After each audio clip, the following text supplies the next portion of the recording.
ya con el invitado sentado acá, que nació en Villa La Armonía, Quilmes. Villa Armonía. Villa Armonía. Villa Armonía. En alguna nota lo escribí mal, entonces. Villa Armonía, hijo de un antiperonista. Diría yo, por lo que recuerdo, furioso, habría que ver si es así. Está más tranquilo ahora. Más tranquilo hasta ahora. Y Milei lo calmó, creo, un poco. Lo hizo venir un poquito Claro. Fue camionero y es el dueño del célebre Clio, y ya saben quién es porque ya lo ponchó la cámara y habló. El señor Carlos Bianco, ministro de Gobierno de la provincia de Buenos Aires, hincha de Boca y de Quilmes, y de Zona Sur como toda persona de bien. Por supuesto. Acá hay un privilegio para la gente de Zona Sur, Carlos. Sí, hay como un imán natural. Vamos a hay un imán natural, es verdad. Viene mucha gente del sur, casi de manera involuntaria. Es como si la energía atrajera gente. El sur atrae al sur. El sur atrae al sur, exactamente. Bueno, ¿cómo estás? ¿Bien? Bien. Bueno, bien, qué sé yo. Con preocupaciones. Recién decías que tu viejo, que era un antiperonista furioso, esta situación, este momento del país lo... Sí, también su edad, ¿no? Pero un poco de todo, está más calmo. Pero también viendo lo que es un gobierno no peronista, en este caso un gobierno libertario, y difícil apoyar esto. Como también le pasó con Macri, ¿eh? También le pasó con Macri. Mi viejo viene del radicalismo. Claro. Digo, no militante, pero viene de ese palo. Y cuando ganó Macri, ponele que se puso contento, pero después cuando empezó a tomar las medidas Macri, empezó a ser un poco más crítico, y mucho más ahora con los libertarios, que ya las medidas que toman son muy extremas, ¿no? ¿Y hablas de política con él? ¿Charlan? Por suerte cada vez menos. ¿Te pregunta? Por suerte cada vez menos. Tratamos... Mira, no, yo lo veo a mi viejo, básicamente lo veo los domingos al mediodía. Sí. Yo voy a cocinar a la mañana, cocino, almuerzo con él y miramos las carreras. Muy bien. Un deporte muy honesto, la además. tradición. Miramos turismo carretera, TC pista, bueno, lo que haya ese día. Miramos las carreras y ahí estamos en paz. Ahí estamos. Una relación gobernada no por el ruido de los motores, pero por el silencio. También, un poco de ruido de motores, un poco de silencio y de comprensión. Ya a esta altura no tiene ya ni sentido discutir mucho. No, claro. Cuando empezás a tener a tus viejos medio a cargo, es otro el vínculo. Claro, obviamente. Es otro el vínculo. ¿Tu viejo vive solo? Mi viejo vive solo, tiene cuidadoras, digamos, porque tiene algunos problemas de salud, tiene cuidadoras. Pero sí, vive solo. ¿Y qué cocinas? De todo. Ibas a venir a hablar de política, todo. Pero bueno, a mí me sale de todo. No, por ejemplo, te digo lo que cociné el domingo. Sí, a ver. Conejo a la cazadora. Bueno. Sí. Bien. ¿Te das manía con eso? Me gusta mucho y a mi viejo disfruta mucho también que yo vaya y esté 2 o 3 horas ahí con él, cocinando, comiendo, lavando los platos. Y después ya me voy los domingos, porque además los domingos a la tarde para mí son de bastante trabajo, porque como los lunes a la mañana tenemos las conferencias de prensa en la provincia, yo domingo de las 4 hasta las 10 de la noche me ocupo de estudiar y preparar la conferencia de prensa. Así que los domingos es un día que tengo ocupado desde las 10 de la mañana, que salgo de La Plata para Quilmes, hasta las 10 de la noche. Bien. Así, esos son mis domingos. ¿Y cómo hubo un momento en este tiempo que gobierna Milei que cierto sector del peronismo estaba bastante callado? Algunas... vos hablabas con alguna gente que te decía, es el momento de estar callado, que la cagada se la manden solo, ya van a caer, etcétera. Las propias ansiedades de cierto sector de la sociedad que dice, bueno, estamos esperando que nos defiendan, que nos representen, que digan algo, que nos cuenten qué plan tienen, que hagan autocrítica, bueno, un montón de cosas que ahora, viendo estas últimas semanas, estos últimos meses, donde parece que el gobierno está como boxeador que no encuentra el centro del ring, pareciera darle la razón a ese costado, a ese sector que decía, esperemos que las cosas se van a acomodar solas. ¿Cómo estás viendo vos el momento del gobierno y cómo lo estás viendo? ¿Cómo estás viendo particularmente? Yo creo que lo que pareciera más escandaloso, por lo menos para la opinión pública, que es toda la situación económica de Adorni, ¿no? Patrimonial. Sí, yo antes de eso, con lo de que hay que esperar un poco, por ahí la pegan. Muchos compañeros decían, no sé, esperemos porque por ahí la pegan. Como si por ahí claro, como por ahí la pegan y nosotros lo estamos criticando. Claro. Porque tuve estas charlas y fueron de buena fe, no es que digo que eran compañeros que se estaban corriendo. No, compañeros que eventualmente no sabían que traían, que as bajo la manga traía este gobierno, y nosotros fuimos desde el primer momento muy críticos. Me acuerdo que, si mal no recuerdo, fue el 16 de diciembre de 2023 que Milei devalúa 118% el peso, Claro. la devaluación más grande Una de semana la historia. después de Sí, asumir. por eso, la devaluación más grande de la historia, por lo menos reciente, económica argentina, y ahí es cuando la primera vez que Axel salió a criticar al gobierno abiertamente, a decir que esto era regresivo, que iba a tener un impacto sobre los precios, cosa que después sucedió porque hubo 25% de inflación Claro. ese primer mes, producto no de de la herencia, como decía Milei, sino producto de su devaluación, saltó al 25%. Después ¿se acuerdan que lo anualizaba el aumento Sí. después Sí. de su propia devaluación? Y Y hablaba decía del que si yo no 17.000. hacía, claro, iba a llegar al 17.000. Una cosa ridícula, un cálculo inexplicable. Un cálculo que Pero, además copió de Martínez de Oz. Claro, Viste que hay archivos claro, de Martínez por de Oz diciendo supuesto. exactamente lo Todo mismo. copió casi de Martínez Sí. de Oz, discursivamente. Y ahí nos decían, no, me parece que es prematuro. Después, si mal no recuerdan, el 24, creo que fue el 24 de enero, fue la primera marcha, 24 de enero de 2024. Sí, la de la primera CGT. de la CGT, el gobernador fue, y todos nosotros fuimos, y tuvimos presencia pública, política, en esa marcha. Ujú. Probablemente primera vez que un gobernador de la provincia de Buenos Aires iba a una marcha, abiertamente, ¿no? Y ahí muchos compañeros también nos dijeron que era un error adelantarse a las circunstancias. Bueno, qué sé yo. Nosotros teníamos una responsabilidad distinta quizá que otros compañeros Sí. que podían esperar. Nosotros no podíamos esperar porque sabíamos cuál iba a ser el impacto de todas esas medidas, fundamentalmente sobre la provincia de Buenos Aires. Son todas medidas las que tomó Milei desde que empezó su gobierno hasta ahora, antiindustriales. Ujú. Y nosotros somos la provincia más industrial. 50% de la industria argentina está en la provincia. O sea que nosotros no teníamos chance de esperar. Claro. Porque los impactos iban a ser inmediatos. Después vos me decís el momento del gobierno nacional. Y yo digo, muy malo por dos razones. Sí. La principal, la de contenido, si querés. Después la otra es medio la forma, la expresión. La de contenido. El modelo muestra su agotamiento. Si es que tuvo algo de bueno. Yo creo que no. Pero algunos veían, bueno, se ordenó la macro, la estabilidad, relativa estabilidad de precios. El modelo está mostrando su agotamiento. Ya No hay una segunda parte de esto. no hay decís una vos. segunda parte y no hay, vos fijate que ningún funcionario de gobierno dice, no, tranquilos que dentro de 3 meses va a empezar a crecer la economía, el segundo semestre, el año que viene. Ellos No siguen hay- hablando de agosto con un índice Bueno, de pero que inflación en expliquen, cero. ¿y cómo sería? ¿Y cómo sería? En un mundo que además está bastante... Golpeado. bastante complejo, ¿no? Ujú. ¿Cómo sería que ahora baja la inflación cuando se supone que este mes va a aumentar respecto del mes pasado? Y la economía no para de caer, la economía real no para de caer, las empresas no paran de cerrar, los comercios no paran de bajar las persianas, el desempleo no para de aumentar. Bueno, todas las noticias que vemos de la economía real son realmente muy, muy malas. Y esa es la causa principal por la que el gobierno, creo que yo, está hoy muy débil. Y después están las otras causas que son las más superficiales, si vos querés. Las que tienen vínculo con la corrupción, con el uso y abuso de los privilegios de los funcionarios nacionales, caso Adorni, caso Libra, caso 3% de Carina, bueno, todo lo que, el caso de los créditos del Banco Nación, etcétera, que habrá que ver si son delitos o no son delitos, lo tiene que investigar la justicia.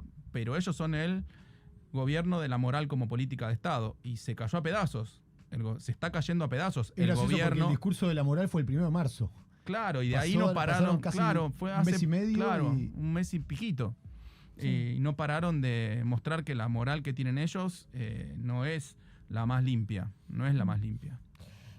Carly, ahora vos haces este diagnóstico y separás muy claramente problemas estructurales que tiene este gobierno, consecuencia de una mala política económica, mala política o nula social, y por otro lado decís los golpea la corrupción.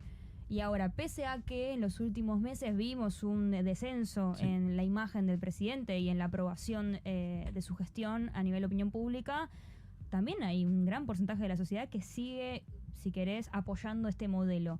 ¿Qué sentís que pasa ahí? Te lo pregunto casi, o sea, como una pregunta más filosófica, ¿no? Sí, sí. Política, de entender qué pasa con los argentinos hoy. A ver, yo creo que ellos tuvieron algunos aciertos retóricos, discursivos, por ejemplo, lo de la casta, ¿no? Ellos interpretaron algo que le estaría pasando a la población, Ujú. que era que estaría un poco cansada la población, probablemente de algunos, por eso, usos y abusos o privilegios de la clase política, de los que están en el gobierno, de los que están en las legislaturas, en los congresos, etcétera. Me parece que eso es algo que lo supieron interpretar. Ahora, no lo pueden sostener, porque ellos hacen las cosas peor. Hacen un mayor abuso de esas situaciones, de esos privilegios, de esas situaciones particulares que tenemos los que tenemos responsabilidades en el Estado. O sea que no lo pueden sostener. ¿Por qué todavía siguen dándole relativamente bien las mediciones? Yo creo que porque todavía no se cristalizó un sector muy claro de oposición a eso, porque vos te vas de un lado cuando tenés algún otro, probablemente alguna referencia o algún otro lugar para ir. Y también debe ser difícil para la conciencia vos haber apostado, sobre todo la gente que lo militó, lo estuvo convencida, etcétera, de un momento a otro dar el salto. No debe ser sencillo. Te tenés que convencer, pasa un tiempo, por ahí lo pensás en la almohada, pero no lo decís, no lo confesás. Bueno, me parece que ese proceso yo creo que ya empezó. Es lo que decías vos, ya las mediciones se empiezan a ver dos cosas en las mediciones. La caída de Milei, de la imagen de Milei, de los funcionarios del gobierno, de la mayoría de esos funcionarios del gobierno, y algunos ciertos emergentes del lado del peronismo, que empiezan a generar otra expectativa, otra esperanza. Si querés, todavía incipiente, creo yo, todavía incipiente, pero eso es lo que nosotros tenemos que trabajar como fuerza política. Seguir denunciando las atrocidades, las aberraciones políticas, sociales, económicas, productivas, que está llevando adelante el gobierno de Milei, y nosotros tratar de cargar nuestras tintas en la esperanza que puede generar un próximo gobierno del peronismo, del campo popular, la etiqueta que le quieran poner, ¿no? Y bueno, nosotros estamos trabajando, es lo que nos pidió el gobernador a fin de año pasado.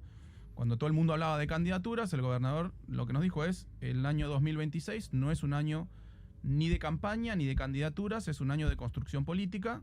El año de las campañas y las candidaturas será el 2027 y ahí veremos dónde estamos. Nosotros lanzamos un movimiento el año pasado, en febrero, si mal no recuerdo, de 2025, el Movimiento Derecho al Futuro, que vino creciendo muchísimo, que dentro del peronismo es lo nuevo que surgió en los últimos años, como sello, como etiqueta, como construcción, y que nosotros lo estamos reforzando. Hace poquito tuvimos algún lanzamiento del MDF acá en Capital. Sí. También estamos trabajando con el MDF Cultura. Este jueves próximo lanzamos el MDF Ciencia y Universidad.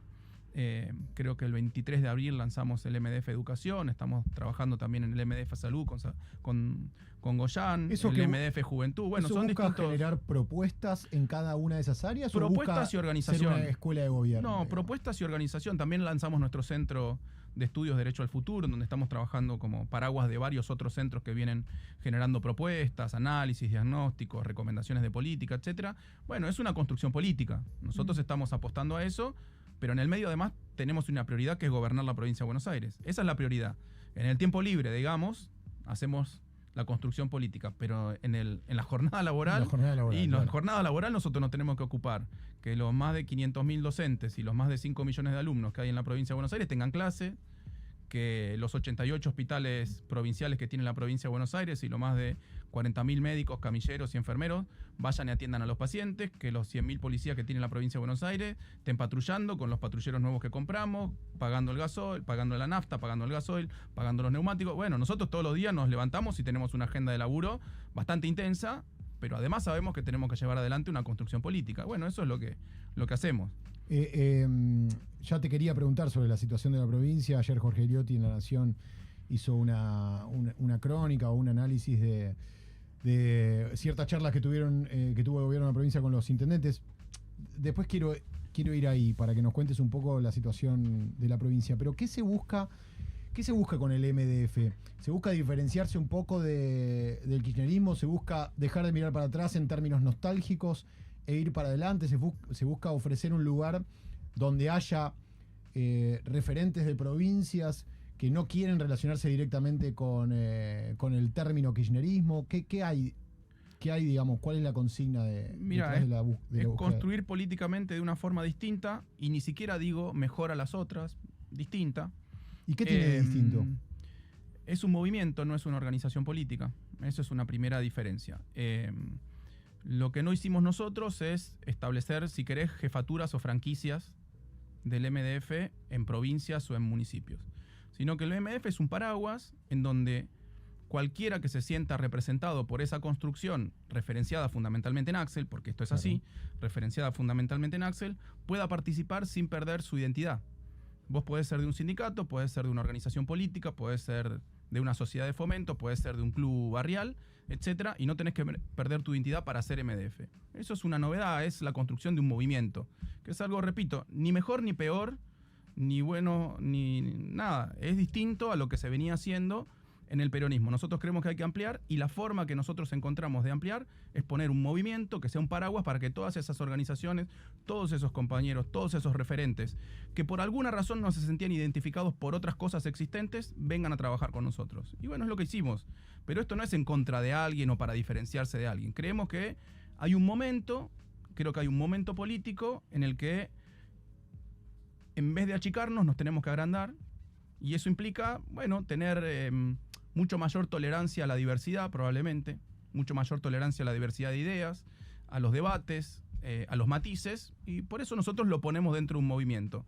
Dentro de un movimiento todos no tienen que pensar lo mismo, se tolera, se discute, se debate cuestiones distintas, pero con determinados consensos básicos dentro de ese movimiento. Porque yo te digo, alguien que defiende a la dictadura, y bueno, no puede trabajar en el movimiento Derecho al Futuro. Alguien que está en contra de la universidad pública y no puede venir ahí. Alguien que está a favor de la timba financiera y no de la producción y el trabajo y no puede venir ahí.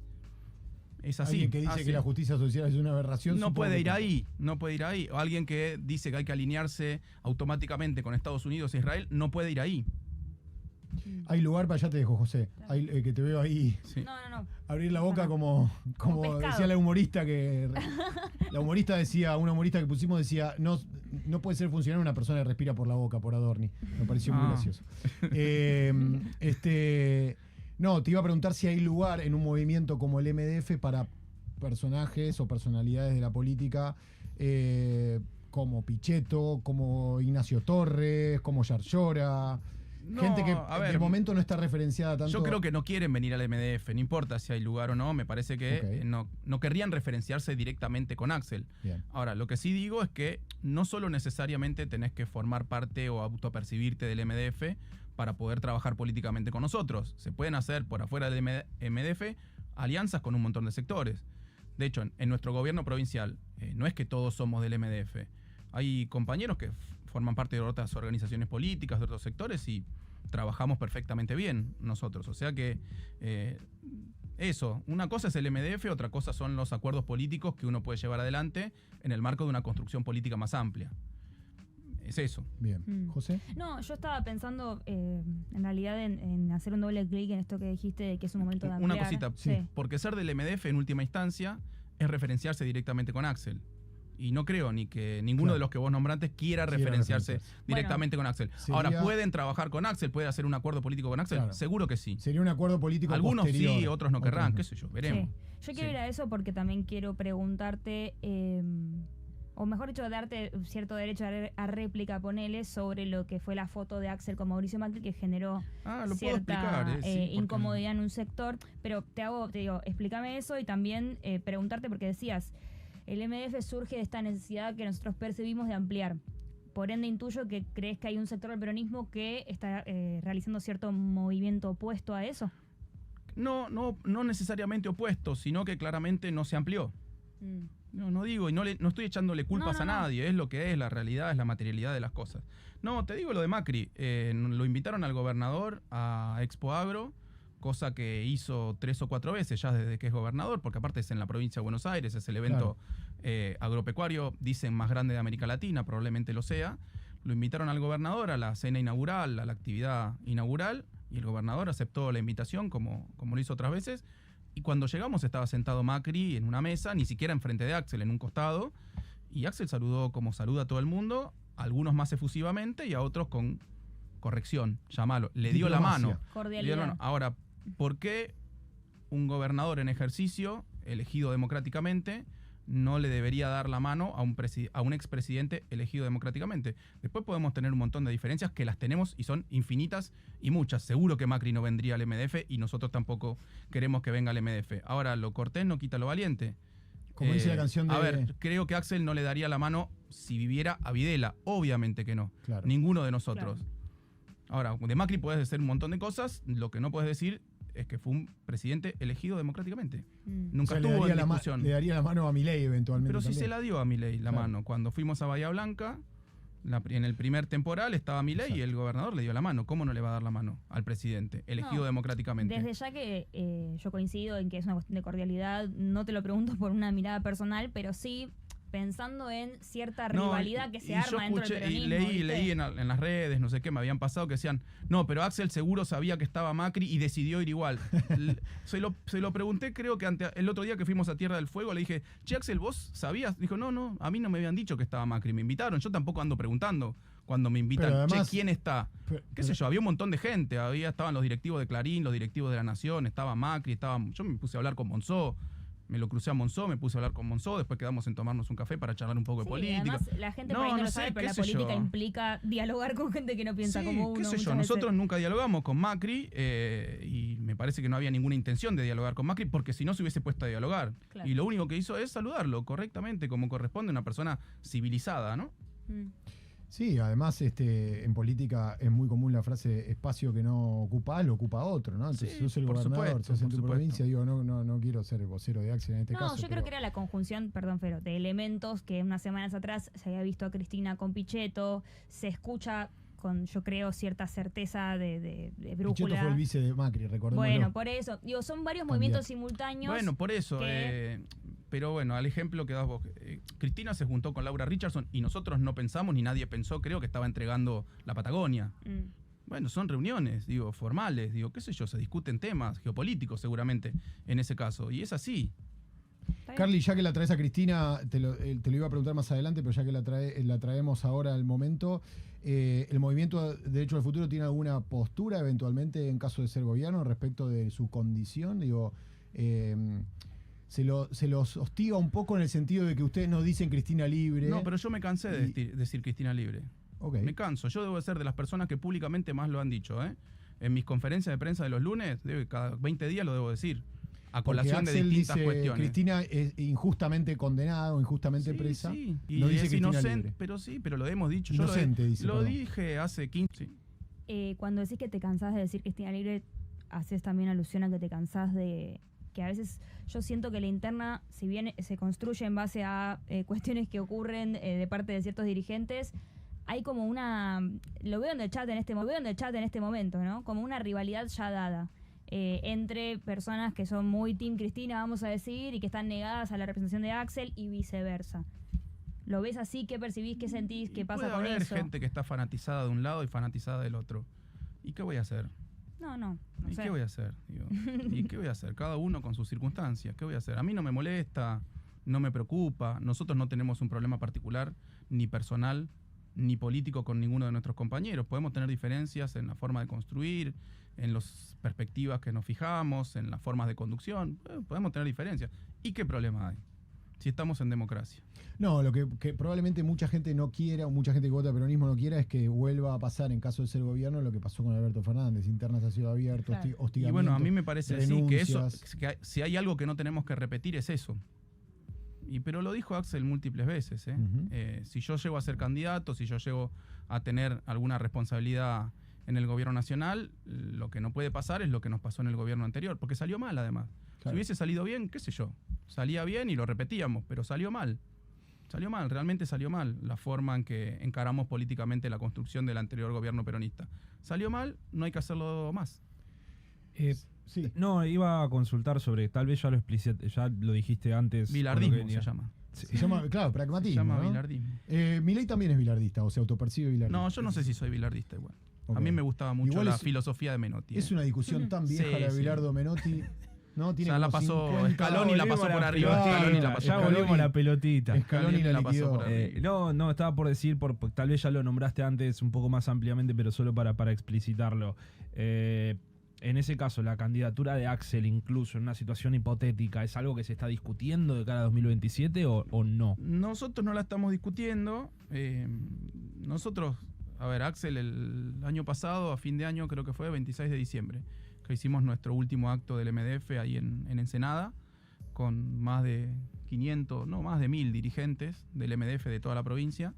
Lo que nos pidió es que este sea el año de la construcción política, y que no iba a ser un año de candidaturas ni de campaña, eso va a ser en el 2027.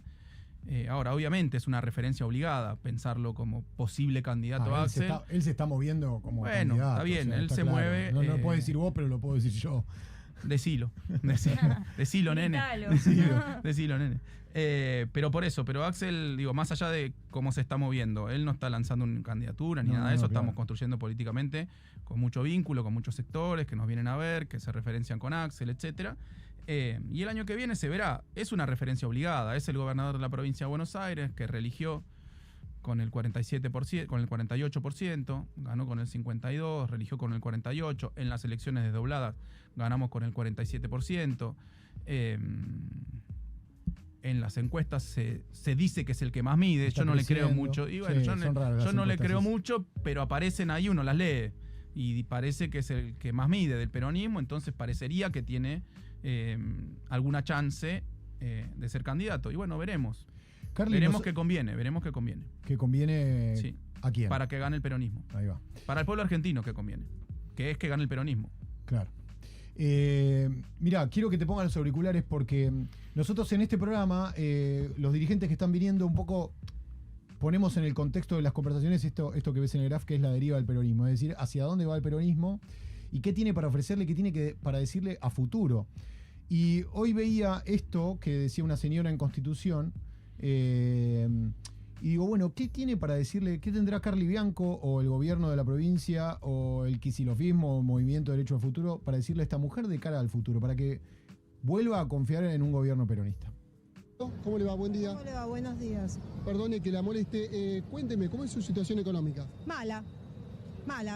Desde que asumió esta gente que yo voté para poder mejorar las cosas es mala. En mi vida yo tuve que sacar un préstamo, pedirle plata a alguien, no tenía deudas, estábamos todos al día. Capaz llegabas un poco justo, pero podías cubrir las cosas, podías vivir y comprar tu comida, tus cosas. No tenías los problemas que tenés ahora. Ahora no te alcanza, tenés que andar eligiendo qué pagar, qué no pagar. Te llenas de deudas, hay cosas que directamente las separás porque no las podés pagar, estás esperando un momento mejor del día para poder afrontar las cosas. Y esto no me pasaba antes. Por más mal, yo voté este gobierno porque no estaba muy de acuerdo con muchas cosas de lo que pasaba antes, ¿me entiende? Y sigo pensando lo mismo, pero no lo volvería a votar y estoy arrepentida porque no hace las cosas que prometió hacer. Te hace algunas cosas, te endulce el oído, te dice voy a hacer esto, lo otro, que la fiesta la va a pagar la gente que son delincuentes verdaderamente y la estamos pagando todos los que estamos trabajando, todos los que estamos con una mano atrás y adelante viendo cómo llegamos a fin de mes. Una mujer que votó este gobierno, Sí, indignada por el gobierno anterior o decepcionada con el gobierno anterior, si es que lo votó, no lo aclaró, pero con una expectativa de futuro bastante opaca, por lo que se la escucha. ¿Qué se le dice a un trabajador o una trabajadora como ella? En primer lugar, que nosotros estamos en la gestión en la provincia de Buenos Aires y que estamos trabajando todo el día para que los impactos de esas políticas que la afectan a esta señora, como a tantos otros. Señora que probablemente... Era del conurbano. Seguramente, porque si ¿no? está en Constitución... Sí, bueno, no sé. Estaba pero yendo, probablemente viniendo, hay una chance trabaja, alta que sea del conurbano. O trabaja o viene Nosotros tratamos todos los días que el impacto de las políticas de Milei sea el mejor posible con las pocas herramientas que tiene un gobierno provincial para eso. Porque vos cuando sos gobierno nacional, básicamente manejás la macro y eso determina bastante lo que pasa en la producción, en los distintos sectores productivos, en el comercio, etcétera. Nosotros tenemos herramientas muy limitadas, pero tratamos de utilizarla fundamentalmente para evitar que ese impacto sea mayor. No te digo que no se siente en la provincia de Buenos Aires, se siente muchísimo, y te digo por qué. Porque estas políticas son políticas fundamentalmente antiindustriales. Y vuelvo al comienzo, somos el 50% de la producción industrial en la Argentina. Para futuro, ¿qué le decimos? Que nosotros vamos a trabajar para que tenga más laburo. Eso, simplemente eso, ¿eh? La gente lo que necesita tener es más laburo y que sus hijos puedan estudiar tranquilos y que se puedan recibir si es que estudiaron una carrera y que después tengan un laburo. Digo, cosas muy sencillas hay que decirles a la gente. La verdad que no se puede prometer mucho, porque las condiciones en las que va a quedar la economía argentina no son que un día para el otro va a cambiar el gobierno y al otro día todo va a estar floreciente y la economía creciendo y la economía derramando. Bueno, no, va a ser una situación muy, muy compleja. Va a ser un gobierno que va a tener que afrontar una crisis muy severa en lo social, en lo productivo, en lo económico, en lo financiero. Va a haber que pagar toda la deuda que contrajeron Macri y que después contrajo el gobierno de Milei. O sea que no conozco, sobre todo la del FMI, te digo. Ha habido otras experiencias de deuda privada en donde vos podés hacer una reestructuración de deuda, como se hizo en el 2004, como se hizo en el 2010 y como tantos otros países todo el tiempo llevaron adelante reestructuraciones de deuda privada. La deuda con el FMI. No hay ningún país que haya dejado de pagar la deuda con el FMI. ¿Por qué será? Porque te transformas en un paria financiero y ninguna nación puede vivir sin acceder a financiamiento. Entonces, ¿hay que pagar la deuda? Sí. ¿De qué forma? A negociar con el FMI. Habrá que sentarse con el FMI, a mostrarle cuál fue la situación, a mostrarle sus propios informes al FMI, en donde mostraba que muchos de esos préstamos fueron otorgados de manera política, no técnica, y buscar una solución política.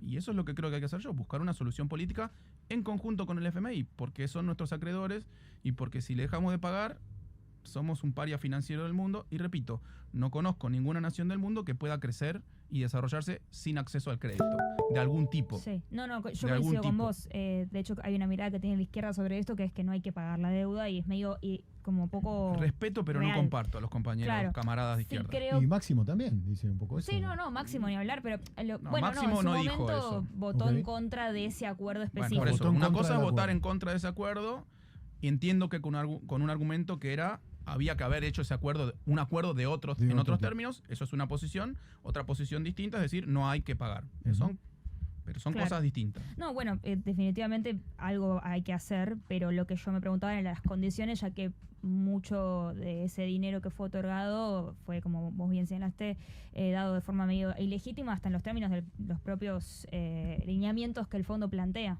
¿no es cierto? Y también por el momento internacional, entiendo que la geopolítica a vos te interesa, hay cierto ocaso de este sistema de colonización financiera que siempre ha implementado Estados Unidos con el mundo, y por ahí ves hay una beta de posibilidad para que la Argentina busque nuevos aliados internacionales. Sí, y hay nuevos organismos internacionales que pueden ser proveedores de financiamiento, por decirlo. Por ejemplo, el Banco BRICS, el nuevo Banco de Desarrollo de China, etcétera. Hay otros organismos más allá de los organismos más tradicionales, los de Bretton Woods. El FMI, el Banco Mundial, inclusive de organismos latinoamericanos, la Corporación Andina de Fomento, etcétera, que son organismos que además la provincia de Buenos Aires utiliza. Nosotros tenemos varios préstamos del Banco Mundial, del Banco Interamericano de Desarrollo, de la Corporación Andina de Fomento. Son préstamos que utilizamos para hacer infraestructura, para hacer escuelas, para hacer puentes, para pavimentar rutas, para hacer plantas potabilizadoras de agua, etcétera. Tenemos un montón de esos créditos nosotros para urbanizar barrios populares, etcétera. Estamos ejecutando muchos de esos créditos, y bueno, habrá que buscar alternativas también. Ahora, si vos te cerrás y te alineás solamente a lo que te dice Estados Unidos, todas esas alternativas no la tenés en la mano. Se te cierran solas. Y bueno, porque no va a ir a pedir un préstamo al Banco BRICS. No, Argentina salió de los BRICS. Por eso, podría haber entrado a los BRICS y tendría un nuevo canal de financiamiento para obras de desarrollo, para obras de infraestructura. Bueno, son decisiones políticas que nosotros no compartimos. Nosotros creemos que hay que hacer uso responsable, financieramente responsable, de todos los mecanismos financieros posibles para el desarrollo, para hacer infraestructura, para hacer rutas, para hacer puentes, para hacer puertos, etcétera. Ahora, tomar deuda solamente por tomar deuda, porque no podés generar los recursos para sostener el gasto corriente y por eso tomás deuda, bueno, eso es otra historia. Eso es otra historia y nosotros no estamos de acuerdo. No estamos de acuerdo. Recién hablabas del daño que dejaría o que dejará un gobierno como el de Milei si es que dura 4, vaya que no dure 8. Somos de una generación nosotros que vimos ese daño en el posmenemismo en muchos sectores de nuestros barrios no recuperarse jamás. Es verdad. A pesar de políticas inclusivas como las de los gobiernos de Néstor y Cristina, pero hubo gente que no se recuperó nunca. Hubo barrios que no se recuperaron nunca. ¿Qué se hace para recuperar? Porque además lo que vemos, a diferencia, creo yo, decime si no opinas igual, a diferencia de nuestra juventud, adolescencia, es que todavía había trabajo tradicional, trabajos en las fábricas, en empresas, en los servicios. Ahora parece que el trabajo se pauperizó, que el trabajo es una pedorrada, que es sin respaldo, que te subís a una motito y ese es tu laburo, o a un auto si tenés suerte. Entonces, ¿cómo se reconstruiría ese daño que deja Milei? No, en primer lugar, a diferencia de lo que hace este gobierno, tratar de cuidar la producción nacional. Este gobierno... En realidad la tenés que reconstruir. Por eso, primero cuidarla. ¿Cuántas empresas cerraron en la provincia? En la provincia, 6.000. 6.000. Ah, no, 200.000 personas. 200.000 desempleados, pero empresas, 6.000. Y 20.000 creo a nivel nacional. Sí, a 22.000, creo a nivel nacional, 22.000. En la provincia de Buenos Aires, 6.000 empresas. Bueno, en primer lugar, cuidar el trabajo nacional. Segundo lugar, apostar a la producción nacional. ¿Eso cómo se hace? Bueno, a través del crédito, a través de la protección al mercado interno, sobre todo de la competencia desleal que puede llegar de algunos países, de algunos productos en particular. Apoyar la ciencia, la tecnología y la educación universitaria, porque eso genera, en última instancia, es lo que genera posibilidades de incorporar valor, incorporar conocimiento a la producción, que es lo que te hace competitivo contra otros países. Vos no podés competir sobre la base de bajar salarios, que parecería ser el objetivo de este gobierno, que lo único que quede competitivo es porque utiliza salarios bajos o costo laboral bajo, salarios más todas las cargas sociales de menor cuantía. Entonces, esa es una clave, me parece. Una clave es apostar a la producción nacional y cuidar la producción nacional. Y bueno, eso ya va a permitir que empiece a crecer la economía, que se recupere la industria, que se recuperen los comercios, si hay mercado interno. Porque hoy es cierto, estructuralmente ha cambiado mucho el escenario, desde los 90 para acá, pero se aceleró, me parece, en los últimos tiempos. Mirá una particularidad. En los 90, que también había una ola importadora, ¿te acordás? Los todos por 2 pesos. Las latitas. Bueno, todo eso. Pero eso golpeaba mucho a la industria, pero no golpeaba al comercio. Porque el comercio traía cosas importadas y vendía, y generaba empleo en el comercio. Hoy en día, con la importación por los canales de comercio electrónico, claro, la importación no solo golpea a la industria, sino que también golpea al comercio. Yo estoy viviendo en La Plata desde que soy funcionario.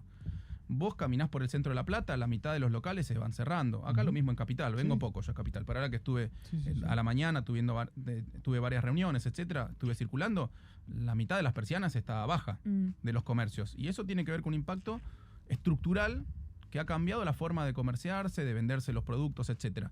Lo mismo lo que decías vos con la economía de las plataformas, que vos decís un trabajo más pauperizado, mucho más informal, etcétera. Eso funciona como amortiguadores de este modelo. Te lo digo muy sencillamente. Hoy hay 1 millón de personas, 1 millón de personas que trabajan con el Uber, con la moto, buscando generar algún ingreso. Obviamente personas que seguramente preferirían estar en un trabajo formal. Es probable que a fin de año sean 1.300.000. Bueno, por eso, con el impacto que tiene eso, porque aparte funcionan como plataformas de oferta y demanda. Cuanto más oferta hay, menores son los ingresos que le generan a cada uno de esos individuos que van a trabajar en el Uber, en el Rappi o en la plataforma de que se trate. Pero eso es de alguna forma lo que está amortiguando la caída del empleo formal. En la medida que cae el empleo formal, aumenta el empleo informal, porque es inmediato además. Vos antes te echaban de una fábrica y para conseguir algún tipo de ingreso no era tan sencillo y tan inmediato. Hoy si tenés una bicicleta, una moto o un auto, te anotás te bajás la aplicación, te anotás y ya estás generando ingreso. Ahora, un ingreso que no te alcanza. Obviamente, vos eras un trabajador formal, que tenías un salario determinado, que tenías las cargas sociales pagas, que tenías una obra social, que tenías vacaciones, que tenías aguinaldo, etcétera, pasás a ser un trabajador autónomo, totalmente informalizado, que no genera ni la mitad del ingreso que generaba antes como un trabajador formal. Eso es, al mismo tiempo eso funciona como amortiguador temporal, que es lo que se está empezando a agotar, creo yo ahora. Todo este tiempo el empleo de plataformas funcionó como amortiguador. Ahora cada vez amortigua menos, porque menores son los ingresos que puede obtener cada trabajador individualmente cuanto más se expande la oferta de ese tipo de trabajadores. O sea que no termina bien. Es que no termina bien. No son formas de trabajo que están hechas para contextos económicos como estos. O sea, porque justamente el mismo mecanismo de oferta y demanda de todas las economías gig funciona por eso. Y mientras más gente tengas expulsada del empleo formal, menos va a ser la ganancia y a su vez menos se vuelve sustentable los trabajos, si querés, como alternativa en de ese tipo de trabajos, ¿no? Igual para mí hay una cosa que hay que señalar, además de este problema muy actual y presente que estamos viendo, que es que ya desde hacía antes teníamos el fenómeno en la Argentina del trabajador formal, registrado, que no llegaba a fin de mes.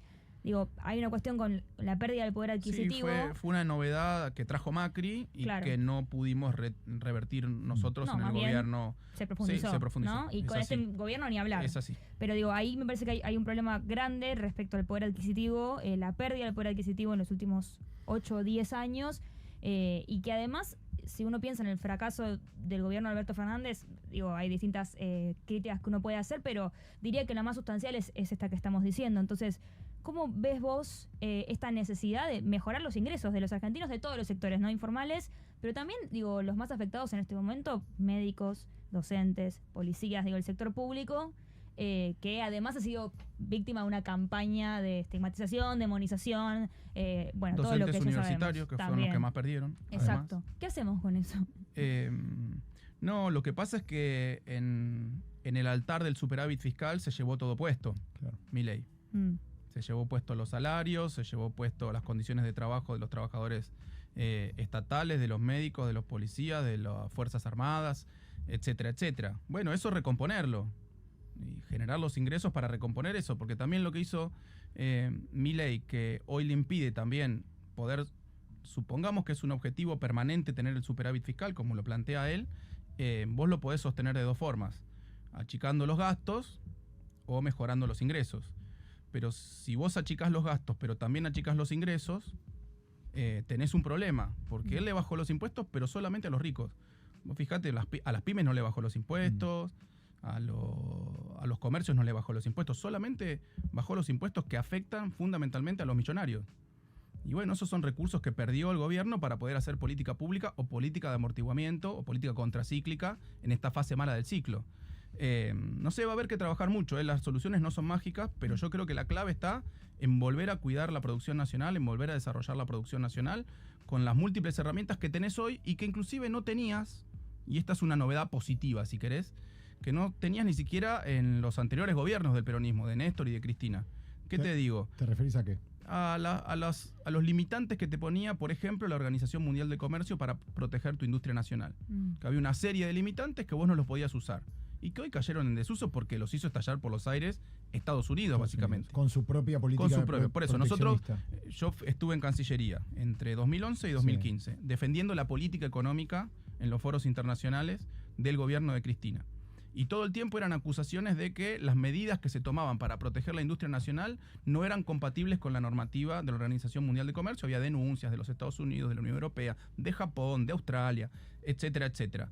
Todas esas medidas que nosotros tomamos, y mucho peores en los términos de la normativa de la OMC, las ha tomado Trump, las ha tomado Europa, las ha tomado China, las ha tomado Japón, todos los países del mundo, hoy ya no respetan ninguna de esa normativa. O sea que el espacio para hacer política pública a favor de la producción nacional hoy es mucho mayor, que en el 2015, es mucho mayor que en el 2015. Esa es una buena noticia para la política pública en un país en periférico y en desarrollo como es la Argentina. Hoy vos tenés un montón más de instrumentos que puedes aplicar para desarrollar la producción nacional. Ahora, Carly, hay países como... Yo no soy un experto de economía, así que te pido disculpas si cometo algún desliz técnico o teórico, pero uno ve que Brasil tiene una burguesía nacional donde defienden la industria nacional. Y tiene un Estado que la defiende. Tiene un Estado que la defiende, incluso hasta con Bolsonaro, me animaría a decir que el Estado defendía la industria nacional.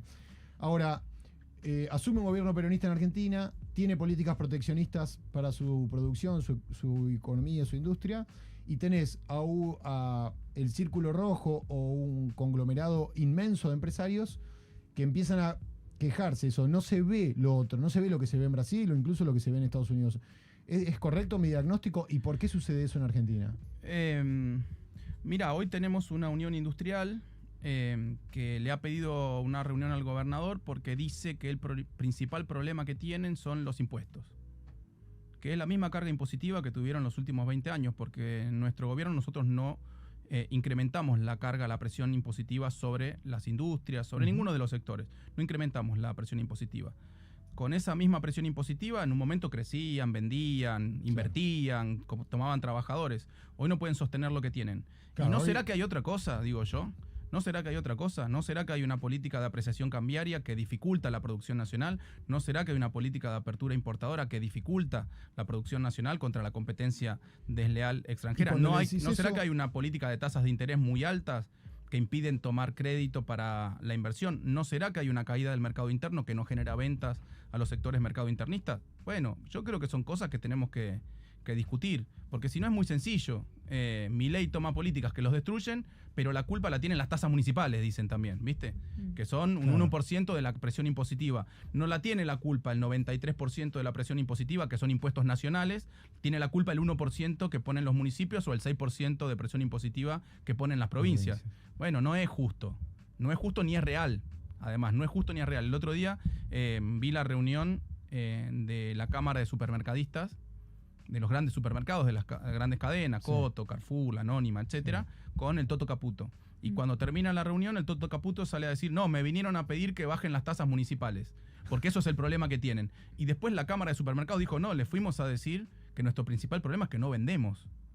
Claro. Que no hay demanda, que no hay consumo. Ese es nuestro principal problema. Pero bueno, quieren esconder todo y buscar excusas. Ahora de nuevo, vinieron con las tasas municipales, con lo que hace el gobierno de la provincia. El problema no es lo que hace el gobierno de la provincia, el problema no es lo que hacen los municipios, que al revés, somos parte de la solución. Los gobiernos provinciales y los gobiernos municipales al desastre que estamos viviendo. Somos, como dice Axel, el escudo y red y lo que puede contener aquellas situaciones más vulnerables en términos de los sectores productivos, en términos de las personas que están en peores condiciones, con un esfuerzo muy grande, porque además nos cortaron el presupuesto, nos cae la recaudación por la crisis económica, nos cae la coparticipación por la crisis económica, así todo nosotros somos los que estamos sosteniendo la situación social, productiva y económica en nuestras provincias, en nuestros municipios.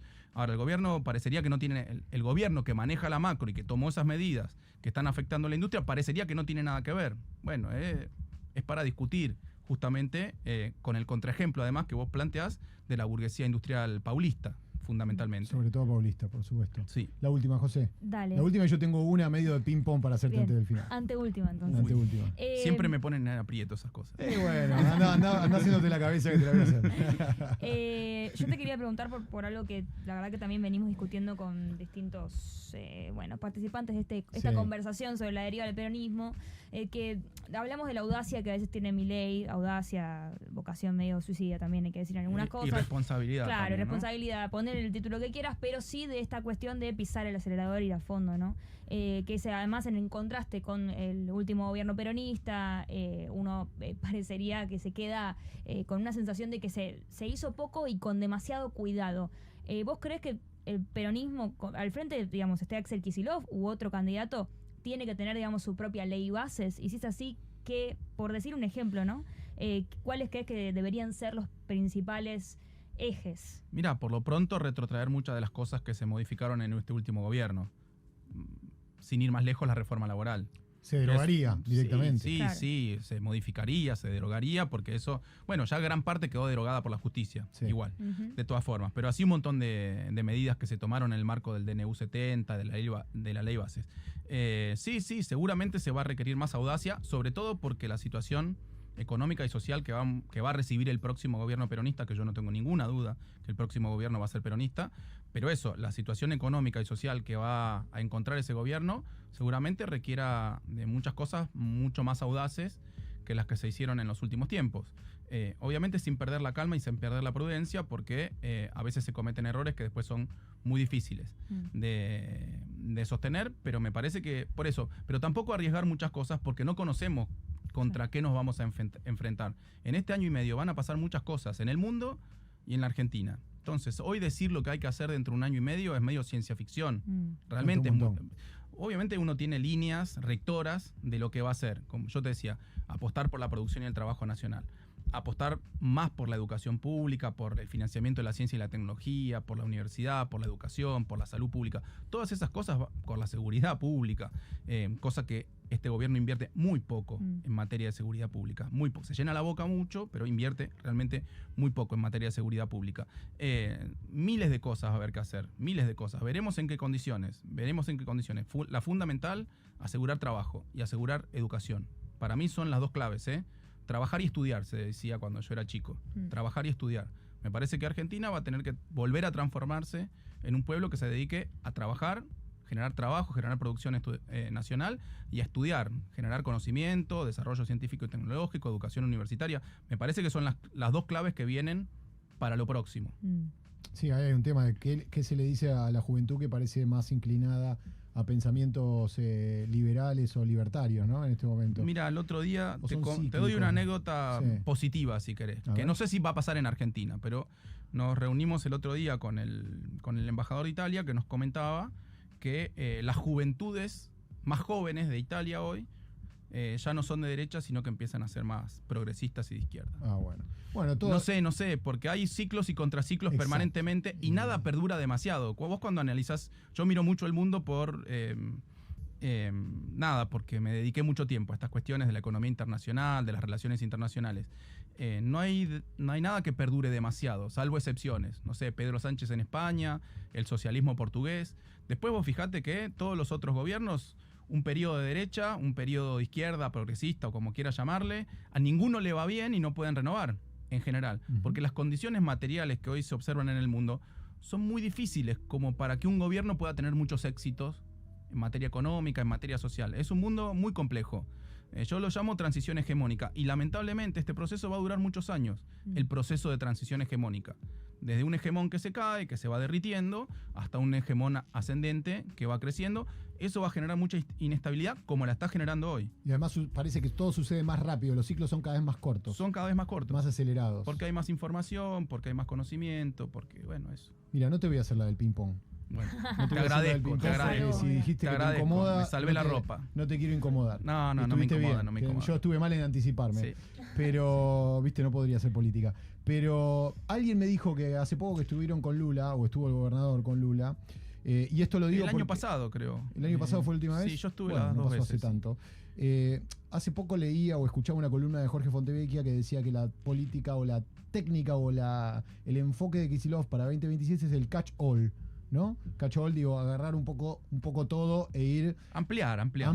Llamémoslo ampliar. ¿Estás de acuerdo con esa idea? Total. Alguien me dijo que Lula le dijo al gobernador, no te cases con nadie ni te pelees con nadie en este concepto. ¿Está bien eso? ¿Es correcto? No sé si se lo dijo. No. Mira que es muy buena mi fuente. Puede ser. Bueno, por puede ahí no ser, estaba, puede ser. claro. No, pero imagino que la última reunión fue la de Naciones Unidas del año pasado. Yo de esa no participé de las dos anteriores con Lula. No lo sé. ¿Estás de acuerdo Lamento- igual con esa posición? ¿Sería algo que le dirías vos al gobernador? Como es, no te cases con No te nadie, cases con no te nadie, pelees no con te pelees nadie. con nadie. Y no pelearse está bien. Con algunas cosas te tenés que casar. Con tus principios, con eso tenés que casarte. No Bien. tenés que aflojar. Después tenés que ser pragmático, seguramente. En este contexto tenés que ser muy pragmático. Pero yo con los principios y con las convicciones vivo casado y no me voy a poder divorciar ni separar. Por ahora, de eso. por lo que sé, es tu único matrimonio. Por lo que Es veo. mi único matrimonio, sí, es mi único matrimonio. Bueno, Sí. Carlos Bianco, muchas gracias. Bueno, las puertas de este paraíso artificial están abiertas Bueno, para muchas vos gracias. para la próxima. La y- pasé muy lindo, muy rico los mates. Bien, muchas gracias. Es la Muy rico los especialidad mates. de José. Bueno, muchas gracias. A ustedes. Paraíso Artificial.